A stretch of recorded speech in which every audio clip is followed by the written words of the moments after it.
looks like I lost a bet because I was trying to decide earlier whether we were going to have a bigger audience if I went up to 20 up or down here. But so you guys did great. Everybody came back from the last break, and we still have a good audience here. So thank you for that. I'm glad to lose that bet. My name is Mark Riggio, and I am the Technical Director for the Ballast Water Equipment Manufacturers Association, soon to be known as the Ballast Water and Environmental Manufacturers Association. And BEMA, BEMA is an independent trade organization which was set up in order to provide a voice for manufacturers at the IMO. Manufacturers primarily and starting for ballast water management systems, but also manufacturers for really any type of environmental technology. And you might ask, what am I doing here now? And the question came in earlier about crystal balls. And the best way to have a crystal ball is to turn around and look backwards over history. And you get to learn a lot about the future when you study history. Because we talked about the IMO having a 30-year event history coming in for this, and you'll notice my hand was down in the back because we've been slogging away at ballast water treatment now for 20 years, and we still don't have enforcement, we still don't have implementation, and we still have ship owners who just frankly aren't even looking at it. So it's one of the things that we wanted to bring to this group and to the evolving landscape of the environmental regulations, a sense of the history of what's gone on, and a sense of what environmental compliance means to ship owners in, let's say, a lack of financial incentive. So the purpose of BEMA is really to provide technical information to the IMO from a manufacturer's perspective. Regulation often is written in a vacuum when it comes to technology, and oftentimes when manufacturers are available are sitting behind flag state cards, and they're often unable to contribute everything that they would like to about whether technology is being accounted for, whether regulations are forward or backward facing, and what is the real capability of the industry to meet regulatory demands. BEMA is made up of a number of different key players in the ballast water industry. This is our current leadership.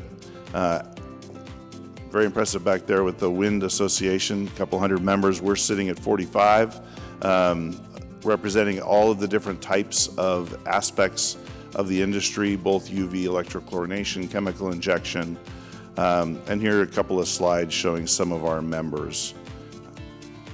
We also have recently branched into the biofouling markets, but I'll talk about that in a second. So ballast water treatment, why was that important? And we talk about carbon emissions and we talk about air emissions a lot today, but remembering going back to the mid-90s, again, 20-year event history on this, aquatic invasive species have a significant environmental impact, reducing biodiversity and impacting fisheries, but also impacting significantly local power requirements, as we found in the Great Lakes with the introduction of the zebra mussels. Obviously, we all know that about 80% of trade is carried by ships. And it's really interesting because a lot of people think, well, ballast water is an old issue. And ships have been traveling from place to place for hundreds of years now. Why suddenly are these organisms being moved from place to place? It's, probably they're already going to be moved if they've been moved. But the reality is global climate change has changed that. Ocean temperatures are rising, and organisms that once flourished in areas and then were transported across a large geographic barrier, like an ocean or a salinity change, now when they're deposited in a new environment, find that new environment more hospitable than it has been historically. So we're still seeing invasions that are taking place. Again, aquatic invasive species, there's a number of these. I'm going to go through this a little quickly because I am toward the end and I wouldn't mind finishing a little early. The biggest two that you might know about, the zebra mussels in the Great Lakes, and also the North American comb jellyfish, which anybody that's been involved in the Black Sea fisheries knows created a devastating effect on that fishery when the comb jellyfish was introduced into the Black Sea. And so BEMA, we really work together with a lot of NGOs and government agencies to help drive regulation. And this becomes really important because we create aspirational regulation, and then we create technology to follow that aspirational regulation. But as that technology is implemented across a fleet of vessels that trade globally and worldwide, we learn a lot. And then we have to adapt that equipment to what those learnings are. And there are a number of factors that have been influencing the performance of ballast water management systems. One of those is challenging water. So the IMO created a standard, and that standard was based on a high reduction of organisms. Now, probably none of you in the room really understand what that is, but the bottle of water that you have on your desk that you're drinking right now is treated to what's called a 3-log standard, which means that you have 1,000% reduction of the organisms that are inside of that, or of anything that might be inside there.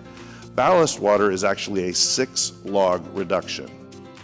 Okay, so you have to achieve up to 1 million times reduction, up to 1,000 times higher than the drinking water you're drinking right now. That's how much ballast water is treated.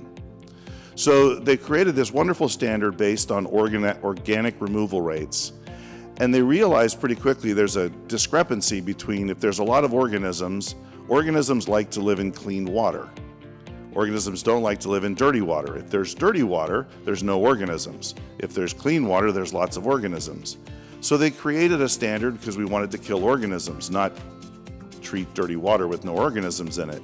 But the problem lies is that when you're using the same system in different places of the world, let's say the Port of Hamburg, as the rivers are dumping in and we're having a rain and there's a lot of sediment in the rivers, there's not a lot of organic content there, but the system still has to treat to 1,000 times higher than drinking water standard. And so the systems have difficulty in those areas. The systems have difficulty when that water now suddenly it has much less salt water in it than it normally does. And so challenging water quality is something that we've learned over implementation, is something that treatment systems need to deal with. And BEMA, as an industry association, is working with ship owners and with the governments to have reasonable expectations about what systems can do and what ships should be required to do. We're also trying to adopt change to how our systems are approved. So every system goes through a type approval process to prove that we actually do treat to the level that we're required. And as we have to make changes, as we learn more about the systems, oftentimes a very simple change can require hundreds of thousands or even millions of dollars worth of testing. And that's just really impractical as a manufacturer to be able to conduct these changes in this kind of a regulatory environment. And then now, as we've seen in the IMO, we've seen an increased focus on biofouling. And this drives directly into decarbonization targets and CII targets, as the microorganisms that sit alongside the hull can dramatically increase drag and can reduce the vessel's increase the vessel's usage of fuel. And so BEMA has been bringing in a number of different manufacturers for both diving technologies, but also fully autonomous and semi-autonomous hull fouling removal companies, and have been very instrumental. As a matter of fact, just yesterday I came from PPR 11, where we're beginning to write more requirements for biofouling. And the purpose of BEMA being in biofouling is to try and help us to not fall into the same pitfalls that we did with ballast water. The primary pitfall that we have with ballast water is really the primary pitfall that you're going to see in any of these technologies and any of this environmental regulation, which is enforcement. And as vessels get CII numbers in 2023, we're going to start seeing what that means. And I know we have an idea of what that means, but as we really start seeing the enforcement regimes and whether ships are actually denied the ability to trade based upon a CII number, and whether that really is truly enforced, is going to be something that we need to learn and we need to adapt to, because without enforcement, there just simply won't be adoption. It's just quite that simple. So as much as BEMA is about ballast water treatment, it's also really about decarbonization.